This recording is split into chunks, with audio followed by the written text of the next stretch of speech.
This is just a reminder that your tummy is so cute. So cute. My belly don't jiggle jiggle. Okay, so maybe it jiggles a little bit, alright? But it also folds. My belly don't jiggle jiggle, it folds. I like the way you wiggle wiggle. Fat? Yes. Ugly?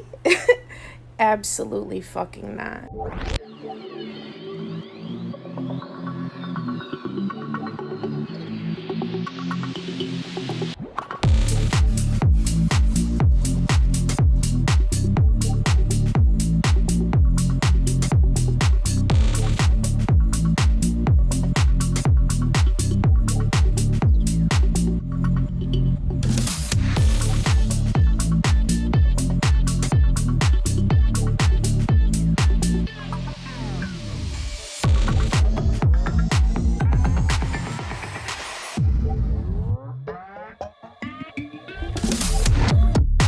Hello, doctor. I'm a fat woman and need some care. Okay, and why are you here today? Well, doctor, as you can see, my arm is broken, and also I'm currently on fire. Shh, she doesn't know I know this hack. Oh, okay, yes. Have you tried losing weight? There's a specific experience within the fat experience that not every fat person experiences, but I don't hear it talked about enough. That is mourning the thin you. I grew up fat. I grew up fat with a thin, beautiful mother. I was on fad diets before I was 10. I had disordered eating.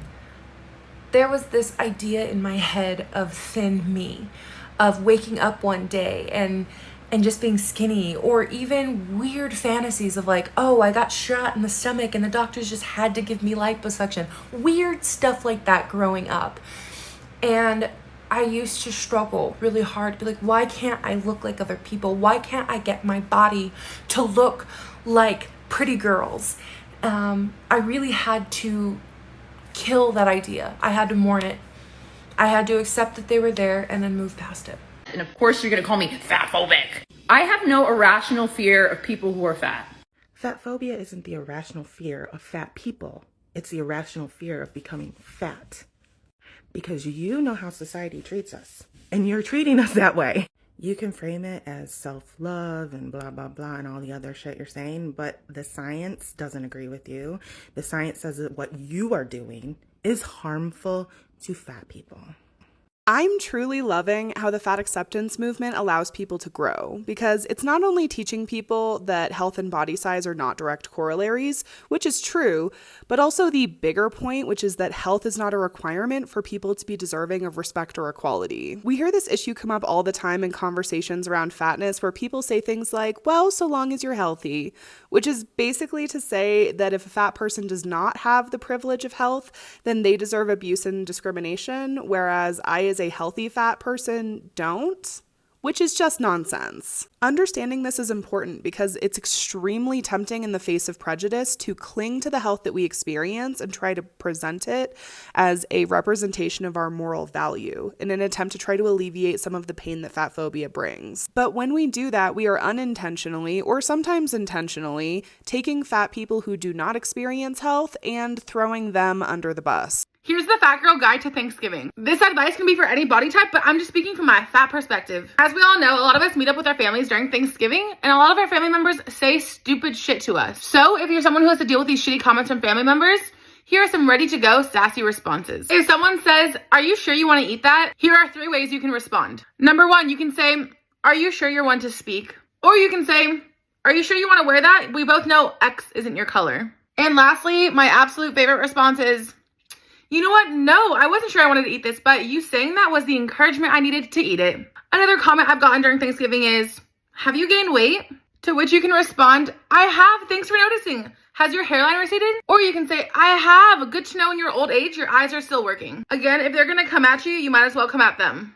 And here's the last comment I get all the time. "That outfit isn't very flattering on you." To which you can respond, "Well, neither is yours, Aunt Jill, but you still wore it." Alternate response is, Oh, my bad. I forgot that fat people were supposed to dress like sacks of potatoes. I'm fully aware these are pretty sassy ways to respond, so if you want a part 2 with nicer ways to say things, let me know. Love you, hotties! No, because imagine if we treated literally anything else the way we treat eating. Like, yeah, I'm on a shit cleanse right now, so I can only shit in 1-inch chunks at a time. I'm trying out this thing called intermittent pissing. It's where I'm only allowed to piss 2 hours a day in the middle of the day, but I can piss as much as I want in those 2 hours. Yeah, it's supposed to be like really good for you. The CDC says you're only supposed to blink 1,000 times in a day, and if you blink any more than that, you're disgusting. It says here on your chart that you have too many hair follicles on your head, so your insurance requires that I ask you about hair loss treatments before we actually talk about your broken leg. If you are losing weight because you want to feel better, be in less pain, be healthier, all of these things, that's fatphobic, okay? Okay, so I'm a mid-sized queen. I'm equal parts thick and equal parts lean. Get real. Are you joking me? Listen, half the people under this cringy ass sound are just straight size. You're just straight size. And you in particular, I've seen you do a lot to try to prove that you're actually mid-size over on your page. Girlie, it's not them, it's you. If people actually believed you, they wouldn't be questioning it. I get it.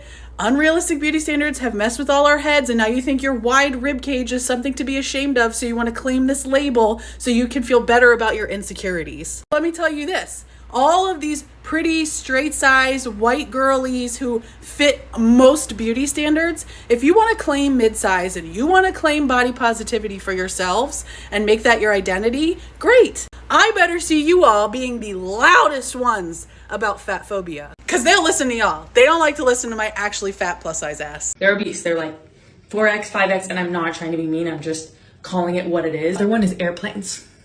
They're like, I shouldn't have to buy a Comfort Plus or first class just to sit on the airplane. They need to accommodate us for just regular seats. That is victimization. It is genuinely victimization. The perfect example of fat phobia. People deserve to take up space. Obesity is a slur. It's based on the BMI, which is racist. This person even said, like, the majority of people are thin, even though that's not the case at all. It actually is the case. While America does have a very high population of overweight or obese people, worldwide, the percentage of overweight people is less than 40%, meaning that most people are either at weight or underweight. Welcome to Learning with Lacey. This is an education moment. While you might not like the term small fat, they're not making it up. Small fat, mid fat, large fat, and super fat or infinity fat are actually proper terms that are used by a vast range of people, particularly in the body positive fat liberation space. Particularly people like Hayes dietitians, counselors, psychologists, all sorts of people. Pause for the definitions. There you go. We all learned something new today. Welcome to another installment of Why We Don't Listen to Fat Phobes and Their Opinions Are Bullshit. Miss Girly left this comment on my video. You see how it says 1 minute ago? By the time I went to reply, the comment was gone. So I take a little look.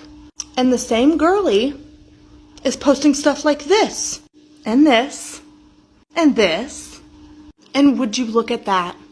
So I don't know, girly pop. That just doesn't really seem like somebody that's too concerned with health. Drinking every day? Fast food? I don't know. I could be wrong though.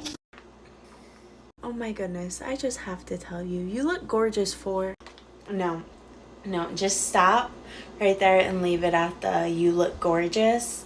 That's it. No need to negate that by saying for anything. What? No, I was just gonna tell you, you look gorgeous for being... Again, I'm trying to tell you that I know where you're going with this, and I'm trying to set a boundary for you not to say it, yet you are just pushing that boundary. So please, just leave it at, you look gorgeous. That's it. Well, all I wanted to tell you was that you look gorgeous for being a fat woman, so I don't see anything wrong with that. I mean, I just told you that the 4 sentence after saying I think you're gorgeous gets negated once you say the 4th sentence, so I don't know what else I could do. I could throat punch you. If I say I am fat, it's not an insult or compliment, it's simply a statement of fact. I have some flab, but I don't look drab. In fact, I think I look fab. But I'm fat, nonetheless. And please don't make this a contest of who's fatter or thinner. We all deserve dinner, we all look like winners. Some of us just have